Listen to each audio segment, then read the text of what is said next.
श्रीराम समर्थ. प्रपंच हा परमार्थाला साधन म्हणून वापरावा. आपले खरे समाधान भगवंताजवळ आहे आणि ते मिळण्यासाठी भगवंताचे प्रेम आम्हाला लागणे जरूर आहे.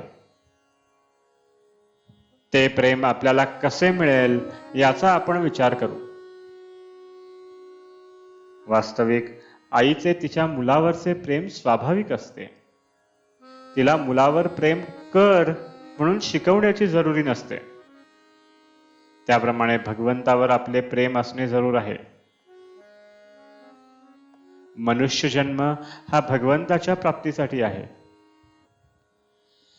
ईश्वराने एवढी सृष्टी निर्माण केली, पण मनुष्य देह निर्माण केल्यावर त्याला फार आनंद झाला.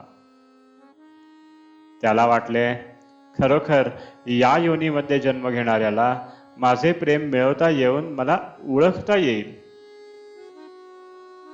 असे असताना मनुष्य प्राण्याला भगवंताचे प्रेम स्वाभाविक का बरे असू नये? मनुष्य प्राणी हा नेहमी आनंदासाठी धडपडत असतो. मग या धडपडीतून भगवंताचे प्रेम त्याला का बरे येऊ नये? मला वाटते, ज्या ध्येयासाठी आपण धडपडत असतो ते ध्येय ठरविताना आम्ही चुकत असलो पाहिजे. खास आमचे ध्येय असे असले पाहिजे की त्यातून आम्हाला शाश्वत आनंद मिळवता आला पाहिजे. तो आनंद जर एवढ्या कष्टाने मेहनतीने सुद्धा आम्हाला मिळत नसेल तर आमचे ध्येय चुकले असे म्हणायला कोणती अडचण आहे? तुम्ही सांगा. आज प्रपंच आम्हाला हवासा वाटतो. प्रपंचातल्या नाना तऱ्हेच्या गोष्टी आम्हाला सुख देतील असे वाटत असते आणि त्या मिळवण्यासाठी आम्ही अहर्निश झटत असतो. वस्तूसाठी चाललेली आमची धडपड ही खरे पाहता त्या वस्तूसाठी नसून त्यातून मला आनंद मिळेल या कल्पनेने, त्या आनंदासाठी आम्हाला ती वस्तू हवी असते. त्या वस्तूत मला समाधान मिळेल ही कल्पना नाहीशी व्हायला पाहिजे. आज प्रपंचात मला समाधान मिळेल असे वाटते, ती माझी कल्पना नाहीशी होणे जरूर आहे. ही प्रपंचाची आस जोपर्यंत आहे तोवर भगवंताचे दास आम्हाला होता येणार नाही आणि शाश्वत समाधान आम्हाला मिळणार नाही. तू जगाची आस सोडून दे, मी तुला शाश्वत आनंद देतो असे भगवंत आम्हा सांगत आहे.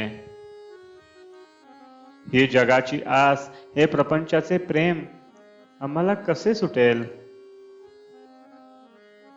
प्रपंच सोडल्याशिवाय भगवंताचे प्रेम आम्हाला येणारच नाही का? प्रपंच सोडून देण्याची आज आमची तयारी नाही.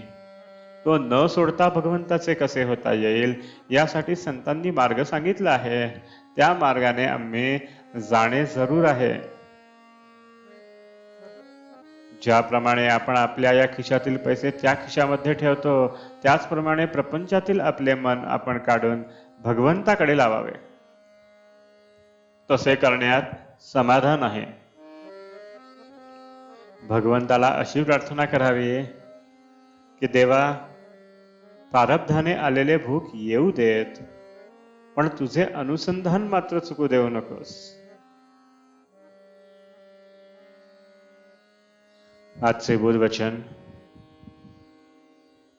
दिवा जळायला हवा असेल तर त्यामध्ये सतत तेल घातले पाहिजे. तसे भगवंताचे अनुसंधान सारखे राहण्यासाठी त्याचे नामस्मरण आपण सतत करीत असावे. जानकी जीवन स्मरण. जय जय राम.